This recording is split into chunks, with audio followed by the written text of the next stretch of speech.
नमस्ते दोस्तों, स्वागत है आप सभी का एक बार फिर से आपके अपने चैनल विवेक राणा स्टॉक्स में दिल से।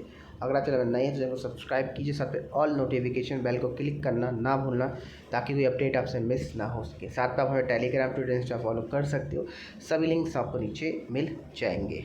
आप सभी की रिक्वेस्ट दोबारा से इन दो स्टॉक के ऊपर बात करूंगा। ARC फाइनेंस पहला स्टॉक है, ₹1.16 का इस पर ट्रेड कर रहा है।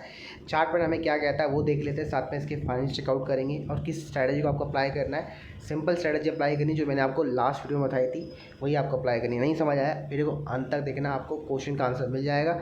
और लाइक पक्का करना, कमेंट भी कर सकते हो कि स्टॉक आपने किस प्राइस में बाई किया हुआ है। ARC में काफ़ी अच्छा वॉल्यूम आता है, 65 डीपी स्टॉक में उठाई गई, 9 लाख शेयर लोग घर लेके गए। ठीक है, ARC की मैं फाइनेंशियल रिपोर्ट आपके साथ शेयर करूं तो आप देख सकते हो मैंने नेट प्रॉफिट खोल रखा है ईयरली बेसिस में। यहाँ पर आपको एक ट्रेंड दिखेगा नेट सेल्स का। नेट सेल्स देखो लगातार ग्रो कर रहा है। ठीक है, 32 करोड़ की इस साल कंपनी ने प्रॉफिट नेट सेल्स जनरेट करी है। एंड जो नेट प्रॉफिट निकल के आता है 29 लाख का, जो लास्ट ईयर 18 लाख का प्रॉफिट था। इसका मतलब कंपनी के प्रॉफिट लगातार ग्रो हो रहे हैं, एटलीस्ट कंपनी प्रॉफिटेबल बिजनेस में। अगर शेयरहोल्डिंग पैटर्न की बात करता हूँ यहाँ पर, ठीक है, आप देख सकते हैं स्टॉक का कोई भी CIRB प्रोसेस नहीं चल रहा। यहाँ पर मोटर्स की होल्डिंग वहीं की वहीं है, जो पहले थी उतनी होल्डिंग हमें देखने को मिलती है। और साथ में आप देखते हो कुछ बड़े रिटेल इन्वेस्टर का पैसा यहाँ पर लगा हुआ है। ठीक है, तो मैं यही बोलूँगा जिनके पास स्टॉक है वो होल्ड कर सकते हैं। पर आप क्वेश्चन आता है कि कैसे स्टॉक को बाय करना, कहाँ करना है, उसके लिए ये सिंपल तरीका फॉलो करो। दोस्तों आप देख सकते हो ARC फाइनेंस का मैंने चार्ट पैटर्न खोल दिया मंथली, और यहाँ पर भी आपको सेम स्ट्रेटजी अप्लाई करनी है। जब तक ये रेड कैंडल जो बन रही है इनके हाई ब्रेक नहीं होता है स्टॉक को बाय मत करना। कहने का मतलब ये है कि ये दोस्तों एक सीरीज ऑफ पैटर्न होती है। ठीक है, जब तक ये इस रेड कैंडल का हाई ब्रेक नहीं होता है, इसका हाई ₹1.60 के ऊपर 5-10 पैसे का आपको बफर लगाना है पक्का। बफर मतलब होता है कि आपको एक मार्जिन ऑफ सेफ्टी मिलती है। कभी कभार होता क्या है, जो स्टॉक का हाई होता है मान के चलो मंथली में ₹1.50, वो स्टॉक ₹1.50 को सेम प्राइस में हाई रिटेस्ट करने का नीचे गिर जाता है। तो आपको अगर बाय करना है तो कम से कम ₹1.60 या ₹1.55 या फिर ₹1.57 बाय करो। अब आप बोलोगे ₹1.57 कैसे बाय कर सकते हैं, तो भाई BSE में आप 56 पैसे में बाय कर सकते हो, 57 में भी कर सकते हो, 58 में भी कर सकते हो, जिनको नहीं पता है। ठीक है, इसलिए BSE को रिकमेंड करता हूँ हमेशा बाय करने के लिए। NSE में आप सेल किया करो, उल्टा काम किया करो हमेशा। ठीक है, तो यहाँ आपका बाय एक्टिव होगा इसके हाई में, ये आपका लो स्टॉप लॉस रहेगा। सिंबल समझ आ गया कि कैसे आपको पेन स्टॉक को बाय करना है। जब वो स्टॉक बहुत ऊपर पंप हो जाता है फिर उसका रेंज बनाता है, और रेंज में अगर आपको फंसना नहीं है तो ये तरीका अप्लाई करो। देखो यहाँ पर आपका पैसा ऑलमोस्ट ₹5 से बचा है फंसने से, ऑलमोस्ट कहाँ तक, ₹1 तक। तो भाई 5 बजे आपको ₹1 मिल रही है, अभी आप बाय करोगे? बिल्कुल नहीं करना है जब तक हमारा सेटअप ना बोले। समझ गए?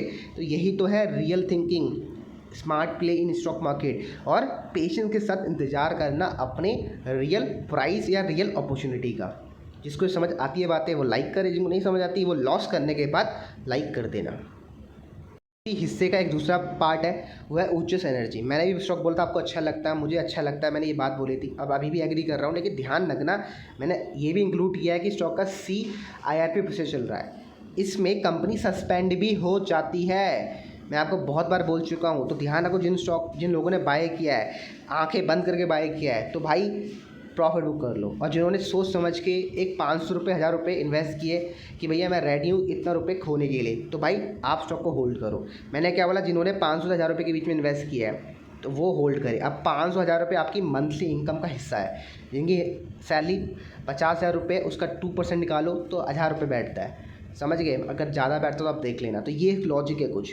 अब आप बोलोगे सर ये रिकमेंड क्यों किया आपने, तो भाई देखो मैंने क्या बोला, CIRP प्रोसेस में बहुत सारी कंपनी जीरो भी हो जाती है और बहुत सारी कंपनी आबाद हो जाती है। आबाद का मतलब ये ₹3 का शेयर क्या पता ₹100 आपको दिखे, ऐसा भी होता है स्टॉक मार्केट में। तो उस चीज़ को अगर आपको ट्रैक करना है, उसका एक सिंपलेस्ट तरीका है। अगर आपको लगता है कि चीज़ ऊपर जा सकती है तो बहुत सिंपल तरीका है, आप उसमें ₹1 ₹2 इन्वेस्ट करके छोड़ दो और देखो कि वो कहाँ जाता है। अगर वो जीरो होगा तो समझ जाना जीरो हो गया, अगर वो 3 से 100 हो जाता है तो समझ जाना जो आपका सेटअप था। जैसे मुझे पता है ये सेटअप काम करेगा, लेकिन मैंने बताया ना आपको थोड़ा बहुत आपको नेगेटिव के बारे में सोचना है कि डाउन साइड कितना हो सकता है।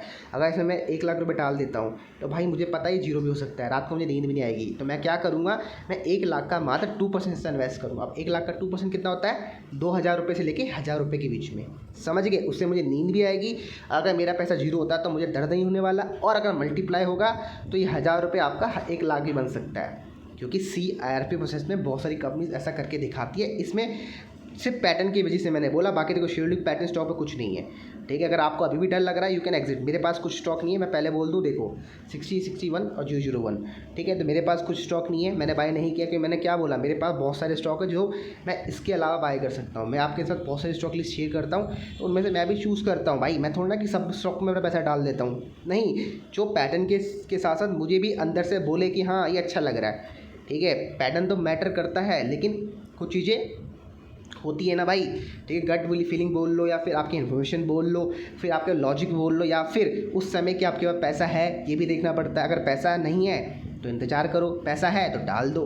तो बहुत सी चीज़ देखनी पड़ती है, और साथ में अगर इसमें पैसा मल्टीप्लाई हो गया तो वहाँ से बुक करके दूसरे में डाल दो। और अगर इस स्टॉक में मुझे रिटर्न नहीं मिल रही है, मुझे इसके अलावा एक अच्छा स्टॉक मिल जाए, तो मैं अपना पैसा यहाँ से निकाल के वहाँ डाल देता हूँ। तो ये सब चीज़ें करनी पड़ती हैं। तो आशा करता हूँ आपको दोनों स्टॉक में समझ आ गया होगा।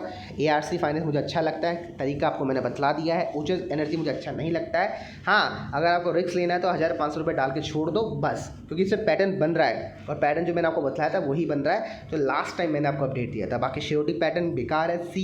IRP प्रोसेस चल रहा है, कंपनी कुड भी जीरो और हीरो। अब आपको देख लो, जीरो और हीरो जब भी कोई स्टॉक होता है तो उसमें कितना इन्वेस्ट करना चाहिए, मैंने आपको लॉजिक बतला दिया है। बाकी अगर आपको समझ आता है तो good and well and good, नहीं आता तो प्लीज़ बाद में आप समझ जाओगे जब लॉस पकड़ा होगा, ठीक है। तो बाकी मिलते हैं आपको अपने अगले वीडियोस में, तब तक के लिए bye bye, take care and good night.